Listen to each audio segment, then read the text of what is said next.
I'm so excited to see so many familiar faces in the audience. And as Judith has indicated, I'm here in my capacity as CEO of the Conversation Strategist, but there is another hat that I'm wearing, and that is chairperson of the LRMG board. And this young man here next to me happens to be the founder and the group CEO of LRMG. Now, before we get into our conversation about belonging and why it matters and how we nurture it and foster it, I do want to bring to your attention just a couple of things. So when you walked in, did you get a sunflower on an A4? If you've got it, let's give me a little bit of a wave. Let's see. Fantastic. So we've got lots of sunflowers in the room. I want to see that every time Ricky and I say something that really resonates with you, right? We're using it as a metaphor this morning for moments when you feel you've heard something that you believe will make your talent bloom. Does that make sense? So every time you hear it, I just want to see a little bit of a wave. We're also using it on social media. The hashtag is Talent Bloom. So some of the insights, some of the sound bites, even some pictures, we are going to try and take a group selfie, Ricky, at the end. We're going to put that and we're going to use the hashtag Talent Bloom, right? And then Judith has also said that we're going to open up for Q&A at the end. We're going to save some time in order to bring your voices into the conversation as well. But Ricky, maybe a good place for us to start is, why are you and I here? Why are we talking about belonging? And why does it matter so much today? Thanks, Nozi. We're talking about it because we've got our own little story of belonging. Yeah. So we have given each other a sense of belonging. But much more importantly, we think it's one of the big conversations today. We think it's one of the big HR conversations, one of the big strategic opportunities for people like yourselves in HR to influence the organizational conversation in a big way. So maybe to start with us, we were looking 5 years ago. Yeah.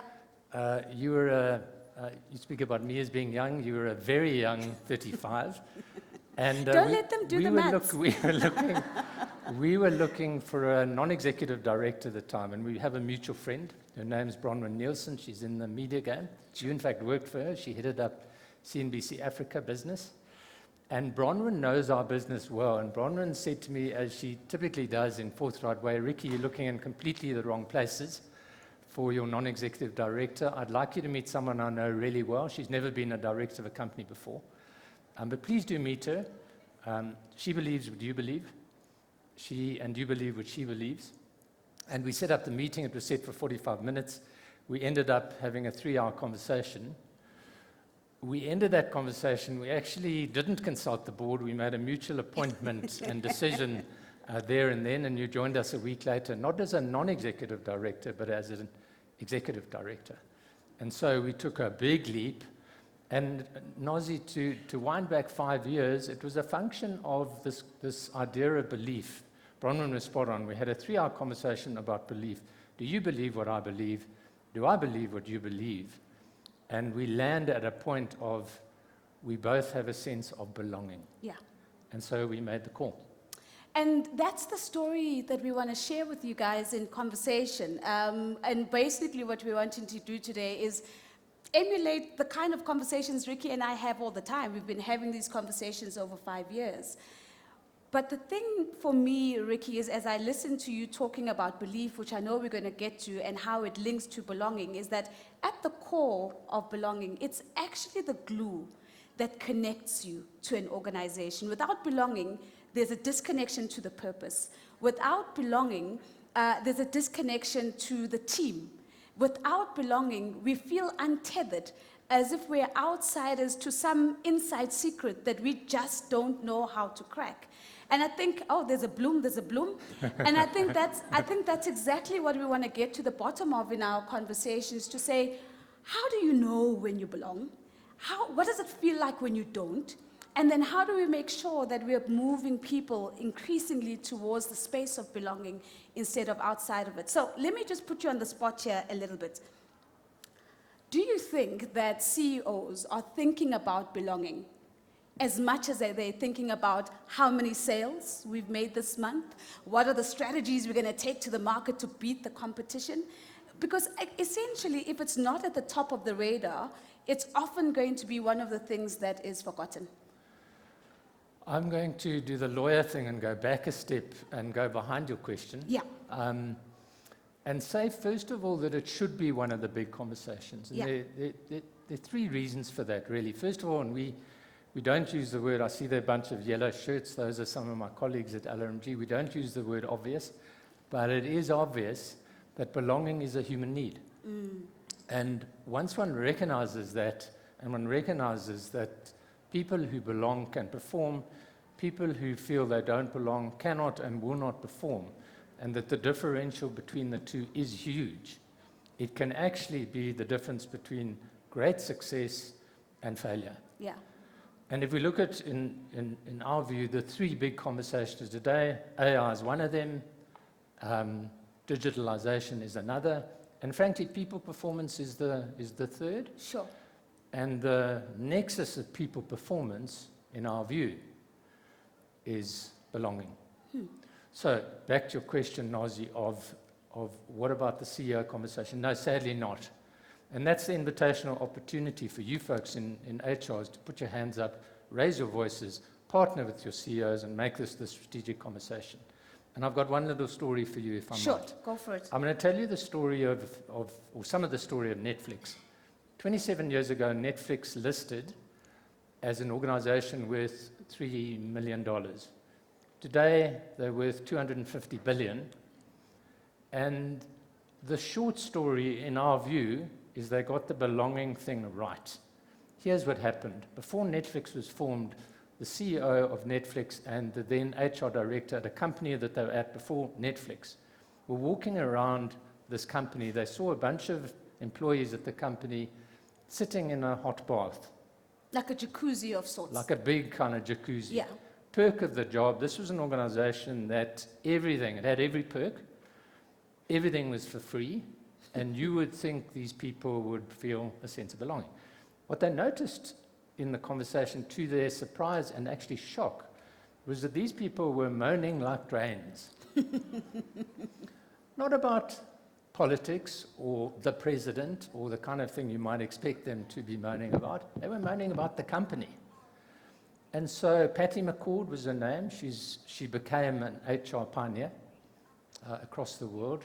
She and the CEO went away and they worked out what had really gone down there. And what they came up with was that people don't want the perks. What they want is freedom with responsibility. And, and you know, what happened subsequent to that was the CEO and Patty McCord sat down and they wrote a culture document. They wrote about this thing called belief. They wrote about what they became clear about was, what do we believe in? Let's write that down in a culture document. Yeah. Let's publish that document. Let's hire people against that document. And let's live into that belief, Yeah. which they then did. And by the way, Sheryl Sandberg reckons today it's one of the most important documents ever to come out of the Valley, Silicon Valley. And you can download it today. I think you can. If you can't, drop me an email and I'll send it to you. It's been downloaded 20 million times. So Netflix became clear about belief. Yeah. And they were unequivocal about it. It's not everyone's cup of tea at all. Yeah. In fact, it's quite surprising what they stand for and the kind of people they want to employ. But they got it right. They created a sense of what do we believe in, and then they fulfilled that so that people who join Netflix feel they belong. Sure. The numbers again, 3 million to 250 billion. And if you want to get your CEO's attention, have a little conversation about that with them. I think it's a fascinating story, that linkage between do we believe in the same things? And I don't know how often that question is even asked within our teams or in the interview process. Do you believe in what we believe in? And do you buy into that? And I think you've given us some color to start really understanding belonging. But I'm also wanting us to have a conversation on both sides of the coin, Ricky, because on the one hand, we can take the Netflix story and say, okay, people who believe in the same things have a tendency to belong, and so they perform better, and so on. But what happens on the other side of the coin? I would imagine it's isolation. I would imagine it's disengagement. So when you do those engagement surveys, the outcomes are not very positive. I would imagine also to some extent, Ricky, it's being unable to ask for help, because when you don't trust your environment, and you don't trust your environment because you don't belong in that environment, you can't also ask for help in that environment. You can't be vulnerable in that environment. You can't say, I don't know, in that environment. And so you'll see this little circle that we've put up on the screen, and as we talk, you might see some of the words popping up, because I would imagine then, Ricky, you don't feel that you can perform here, you don't feel you can grow here, and you certainly don't feel that you can collaborate with others for impact here. Am I understanding the coin correctly? Yeah, absolutely, and I'd love to build on that. And before, though, just a slight backward step again. So what the neuroscience did, what the researchers did when they saw the Netflix story happening, was they came up with this idea of mastery, autonomy, and purpose. Because that's actually what Netflix were identifying. They were saying, if people feel mastery, and that is, I have a sense of I'm improving in the stuff that matters. If I have autonomy, so if I have a sense of control over what I'm doing, and if I have purpose, in other words, I'm aligned to the vision, I have a sense of I belong here, I understand why I'm doing what I'm doing, then you're nailing kind of this holy grail. Sure. So to come back to the question, the research is phenomenal. It's recent research by Bain. They're saying the difference between someone who's disengaged and they go right up to engaged, but actually inspired beyond engaged, is 10 times. And then here's the really interesting thing. They say that if someone's getting away with disengagement, in other words, you're not performance managing them, or they're not being exited out of the company, the difference between disengaged and inspired is more than 100 times. And we're talking 100 times the productivity of one person. And so it's really no surprise then that organizations fail as a function of getting people to belong or feel they belong, and other organizations at Netflix outperform by miles. But, flip the question, Nozi. Tell us about your first feeling of belonging and how that all came about. Yeah, I think it's such an important invitation that I had to reflect on as we're thinking about this conversation. And so, Ricky, maybe I'll share two stories, one of belonging and one of not belonging. And I'm going to start off with the question, with my experience of not belonging. I've once been part of an organization where I had the qualifications, I had the credentials, I had everything on paper that qualified me for the job. And yet I found myself on the outside of the inner circle. And I couldn't quite, and I spoke English well, right? So it wasn't even the language, right? But I just felt on the outside of the inner circle. And it was in the little things, Ricky. It was not being able to participate in the stories about the weekends that they spent at each other's houses, right? It was little things like, I should be, according to what the CEO says and what the leaders say, be able to go and ask for help on a particular thing. But I can't trust whether me asking for help is going to be interpreted as she doesn't know what she's doing. Does that make sense? Right? And I think the other layer to it, and I don't want to lead with this, but I want to add this as a layer. I was the only woman in the senior management team, so that adds another layer. But in addition to that, I was the only black person in that leadership team. And so if we're going to have an honest conversation about how we create pathways to belonging, from that experience for me, Rick, I can honestly say that to be seen, you need to be seen fully, right? And that's the thing that allows that pathway to start becoming visible. So I had that negative experience. I stayed for 18 months. The positive experience, because I think we're talking about both sides of the coin, I call this my first real job. And I say real because I grew up working when I was in high school. I worked throughout university. But my first real job, I actually was an intern in the office of the Deputy President, Dr. Phumzile Mlambo-Ngcuka.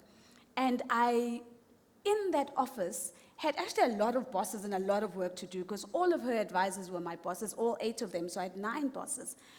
But despite the fact that I was the youngest there, I really felt that I could collaborate for impact. I wrote reports for all the leaders.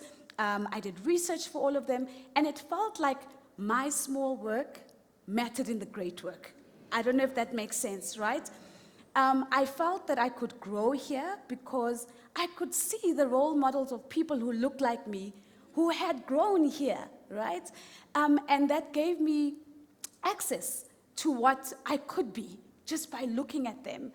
But I also had mentors. I had people who were interested in me and my journey and my success, and I had a very strong sponsor. So I've had both experiences.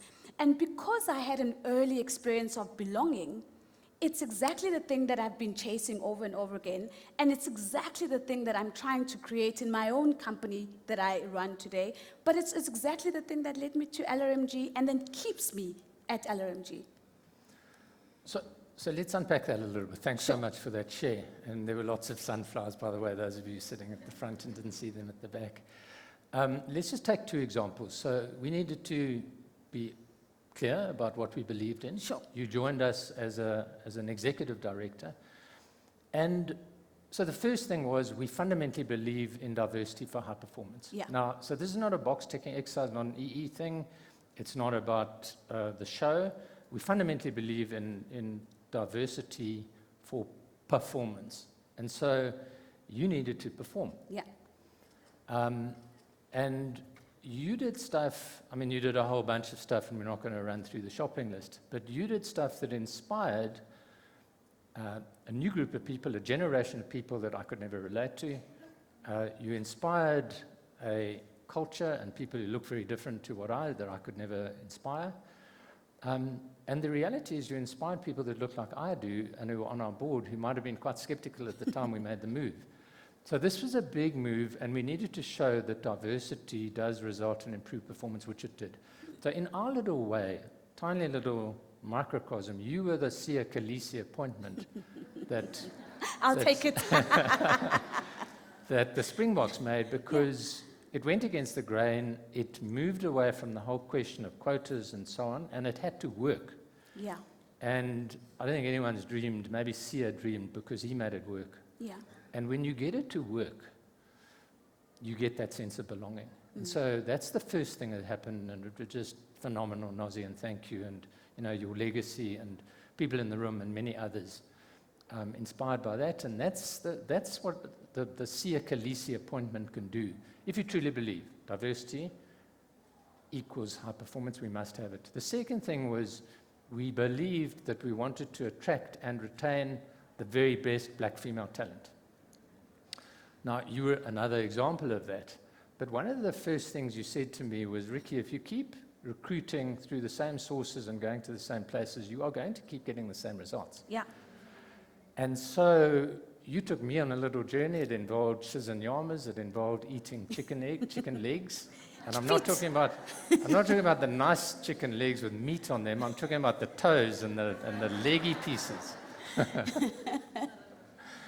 And from your side, you came to the bush, which was my thing, and you brought your future husband to be. And so we went over we crossed the bridge, we went over the fence. Most of it was a great deal of fun. The chicken legs, if we can skip that one next time around. But we did get the sense of, okay, we can see each other, and we made the thing work. So thank you for that. So, Ricky, we have a special guest, I know, that is with us here in the room as well. I don't know if she's expecting a little bit of a shout out, but I just want to lift up her story. Nana, where are you? Okay. Oh, there she is. Because Nana is part of what the foundations upon which LRMG is building. Yeah, so this whole idea of go to different sources was your message to me, and so we've lived into that as an organization. So here's this little story.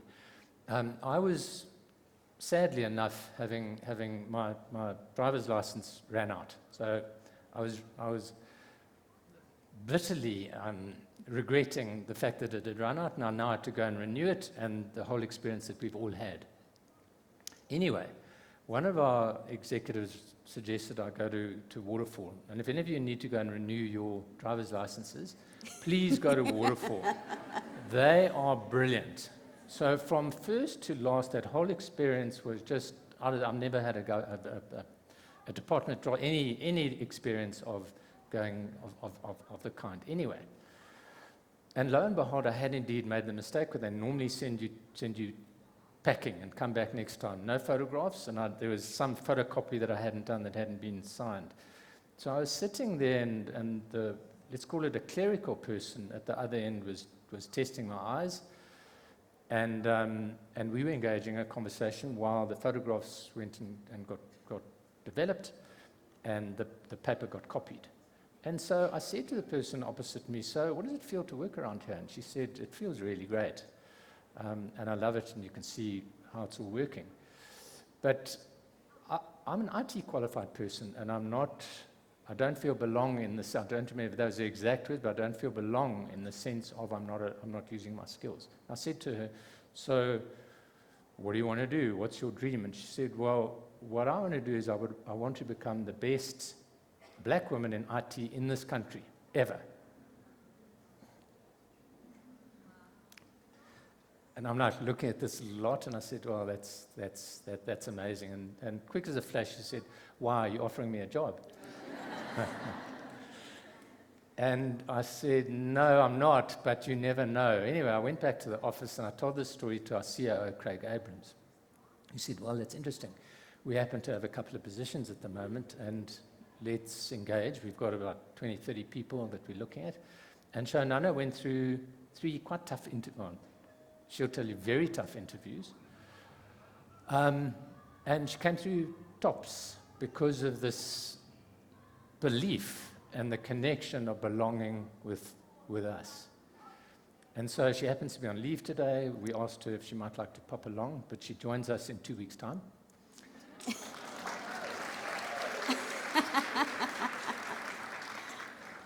And it's a direct function of go to different sources. So we have this little thing, ABS, always be scanning, always be on the scanning. I'm watching you today, HR people. Always be scanning for that talent. And maybe a word, Nana, maybe a quick word, Nozi. No, fantastic. And Mickey, you can give Nana. Nana, I'm going to give you 30 seconds. Firstly, welcome to LRMG. I'm really excited that you're going to join us. But maybe you want to just say 1 or 2 things about this journey for you. Okay, thank you, Nozipho and Mickey. Firstly, I want to say thank you for the opportunity, even though I didn't know that it was an opportunity. I thought we were just having a conversation. At first, what I'd like to say is that I'm very grateful for being part of the family. And during the interview, I saw that I belong. We have the same belief because we were busy talking about teamwork, of which that's what I believe, that a great work, a great goal is reached by a very great teamwork. Sure. And what is teamwork, according to me, is that it's not like about reaching the goal. We can reach the goal, but we don't believe in the same thing. What teamwork is for me is that where my weakness is, your strength will come in and cover my weakness. That's what I saw about LRMG, because we were talking about my experience, the knowledge that I had, and they told me that where I don't feel like I am really well experienced or I don't have the knowledge about it, they will take me through the courses, make sure that I grow, of which that's one thing that I want, growing in the industry of IT and making sure that I reach all my dreams. Thank A big you. round of applause for Nana. Thank you very, very much, Nana. And it's so interesting to hear that story of at the foundation, do we believe the same things? And I love the point that she makes is that it's not, you can get to an outcome without the same beliefs and tick the box and say it's done. But how much better in the process of how you show up on your way there. I'm not going to go into poetry because you know that I love referencing poetry. But let me then just bring the leaders into the room and into the conversation. How do you move people from uncertainty, from isolation, from disconnection into belonging? Because we can sit here and it sounds all very nice. We've got sunflowers on our shoulders, but what's the how? How do you actually get that done? Look, You do the Netflix thing. So you get the CEO to buy into the story and the importance of human performance, which the CEO, she or he, will buy into. And you put them on the spot of committing to, don't try and be all things to all people. What are the things we believe in? What are the kind of people we want to attract and retain in this business, and be definitive about it? Yeah. And then, Nozi, it's like any relationship. Watch out what you promise, because you need to deliver. And it's in the delivery. So having promised and created this brand, when the people join you, you must deliver against what you promised. But don't boil the ocean. Make it 5 or 6 things that you truly believe in. And the rest is actually easy. Yeah. But you've got to do the work up front, and you've got to have the discipline to say, we don't want to be all things to all people. We're prepared to be like a Netflix and go right out on a limb. I mean, I was listening yesterday, Discovery are apparently going to be launching an employer brand, and they are being typically Discovery specific and talking about this question of, we are unapologetic about the high performance we're looking for. Sounded kind of like Netflix. Yeah. Do that. Watch out for the promises and meet the promises. But, you know, the question of belief, Nozi, is something very fundamental to that whole Yeah. thing.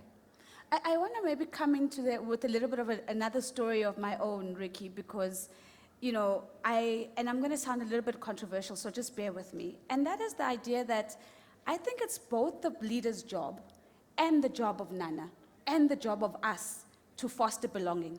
And I'll use an example, and then I'll tell my story. Can you remember the last time you were stuck in traffic, like really, really, really bad traffic? Yeah, this morning, right? Fantastic. Did you realize that you are the traffic? Because if you weren't there, there would be no traffic, right? And so I'm using that analogy simply to say, Ricky, I'm going to say, I remember when I went to do my first master's in the UK. I arrived, and we were told that we were going to be living in little groups with different students. The one boy was from Greece, the other girl was from Ukraine, and one of the girls, who happens to be my best friend today, is half American, half Korean, and we also had a British boy as part of the group.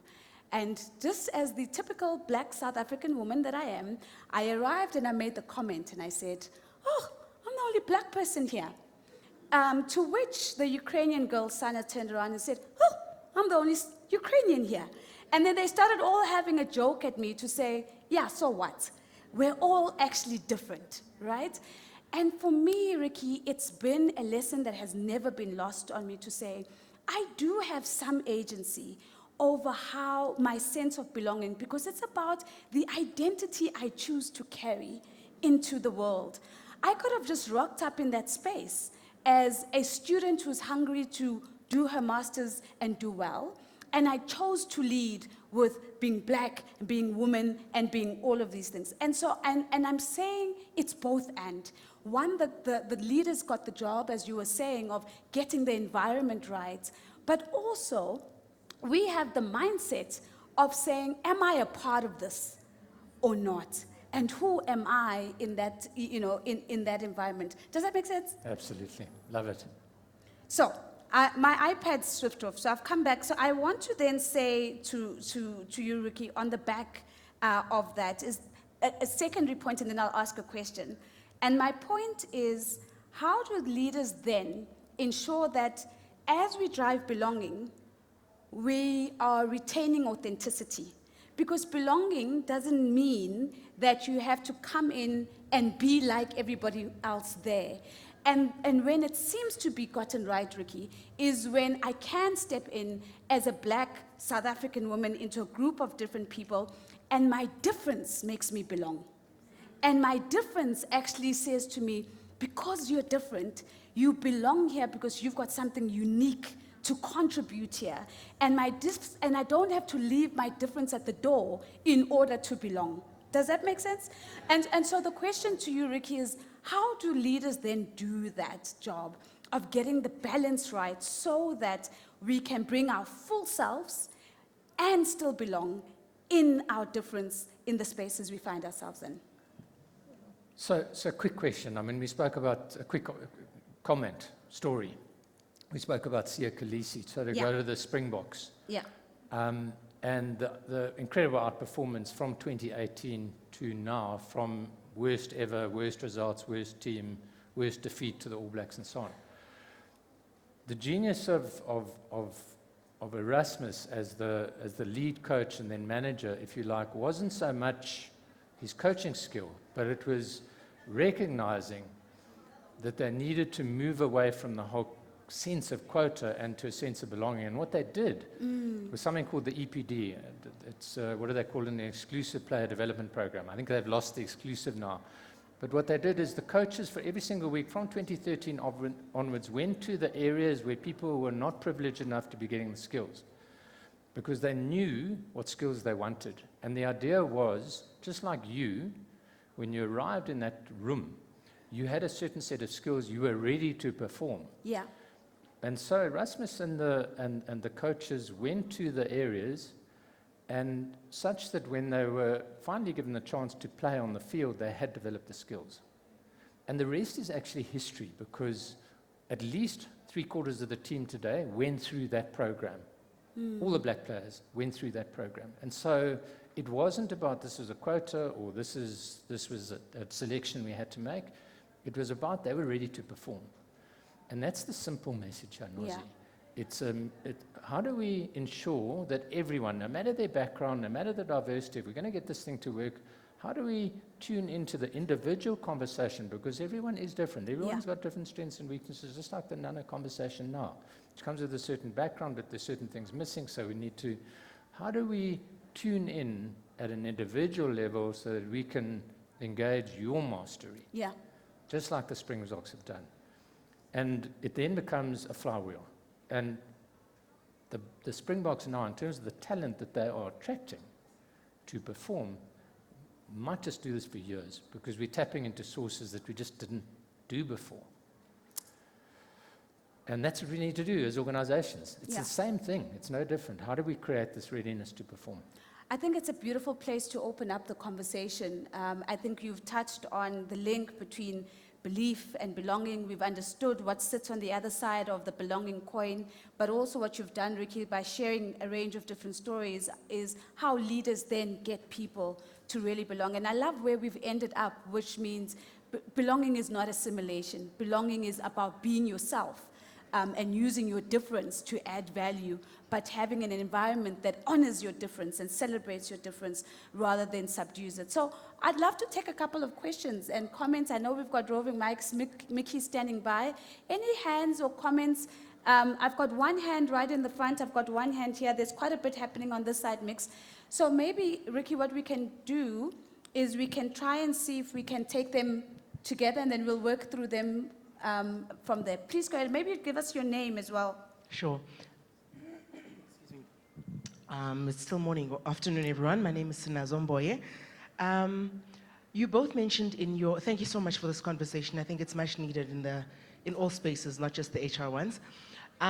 You've both mentioned something about engaging offline, so engaging outside of the workspace to build and create that level of belonging. And I'm just curious as to, and I really appreciate the comment around how do we, that all of us have agency. So whether you're an employer or an employee, you have a role to play. But how do you then give, or how do you help people to shine that spotlight on tapping into that agency where they feel like they're an outsider? And how important are those offline, outside of the workspace engagements in creating a sense of belonging? Sinaz, it's a great question. Thank you very much. I think there was another hand, Mix. Greetings, everyone. My name is Libuani Marupini. Thank you for discussing this question. It's a topic that is close to home for me as a person with disability. Belonging is a big thing in every place where I've been. So my question is based on this. So how would you say I can navigate the workplace where I feel I can grow here, I can perform here, and I can collaborate? I'm happy, I like this company, I feel like this is where I want to be. However, the problem comes from above, the management. I feel there's an element that hinders me in some kind of way. And therefore, as an employee, I end up considering maybe leaving the company. However, the deep feeling is I don't want to go, I want to stay. But Yeah. this is making things difficult for me. Thank you, Rebana. Thank you very much. So when all of these things are being spoken about by the leadership, and this clarity that I want to be here, how do we make sure that we retain? I think it's a retention question more than anything else, Ricky.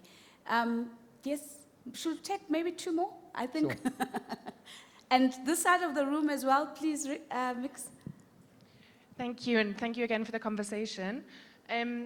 I wanted to ask a question around the concept of not belonging, because in my own experience, and your story, Nozi, resonated with my own, and it's something that I hear often in the work that I do, that not belonging is actually very normalized for those of us who haven't experienced belonging. And there are a number of societal factors, especially in South Africa, that contribute to that even more. So people don't always have the experience or the tools or even the vocabulary to express, I don't feel I belong and I don't know what to do here. So how do we approach that all the way back to the beginning of recognizing that I don't belong? And your name, please? My name is Hillary. Hillary, thank you so much. Can we get one from this side of the room? It's a great question. Thanks, Hillary. Please go ahead. Hi, my name is Dumi. Thank you so much for this really, really insightful and I think a really key conversation for all of us to be having. This is not necessarily a question, but I guess just a comment from my perspective in that I think in order for people to be able to feel like they belong, we have to take them on the journey. So our responsibility as HR, as leaders, is really not just highlighting the good that is happening within an organization. So often I think one thing that a lot of organizations are really good at is when an organization is doing really well and it's meeting its targets, we're sharing that type of information. But when organizations are not doing well, we're not sharing that with people and we're not taking them on that journey. And if anything, it almost feels like we're excluding them from certain conversations. And in order for people, I think, to feel like they belong, we have to be quite transparent with them. And as a result, so for me, a big thing for me is having conversation in terms of how the business is doing. If an organization is not doing well, be transparent. And even your lower level, junior level staff, if you have those conversations with them, they start asking themselves, how can I contribute? Yeah. What can I do as someone who's just started to make sure that the company is meeting those targets? If we're not transparent, we're not letting them in, we're not telling them, this is what's happening, this is what we're doing well, this is what we're not doing well. And as a result, I think sometimes that can cause a little bit of exclusion. Dumi, thank you very much. And so unfortunately, we're not going to be able to take more questions because of the time. So Ricky, I'm going to try and divvy some of the questions. Yeah? Would you like? I don't think we can even answer the questions, Nozi, so I think we've been timed out. But, you know, what I would say... Did you see the look? Like, that's a down sunflower. is those questions are fabulous because they validate the whole conversation. And the fact that we've got folks in the audience who are engaging the conversation and struggling with the problem, because it's by struggling with the problem that we think of solutions for ourselves and for our organizations. I'd have one capture it all. Yeah. Is be honest with yourself about your beliefs, be honest about what your organization believes in, see if you can make the difference and create the change, and if you can't, have the honest conversation. Yeah. I would add to that come and see us at stand 45/43. Especially if you've asked a question, we'd love to give you our thoughts and reactions to that. But also just to say thank you so very much. I'm so sad that we didn't get time to engage with you in the questions, but we're so happy that you're all here. I did make a promise, Ricky, that we're going to take a group photo. So can I ask for selfies in the air, so emojis in the air, and Ricky, we're going to do it this way. So you're going to have to come this way. Yes. And then, Lorinda, you can stand here in the middle because we don't have a phone, so we've got everybody in the picture. All right, selfies in the air. Up, everybody up. This is like an Ellen DeGeneres moment. Yay, hold it up, I want to get a close. Thank you so very much. Thanks, Thank you for your everybody. time. Thank you. Thank you.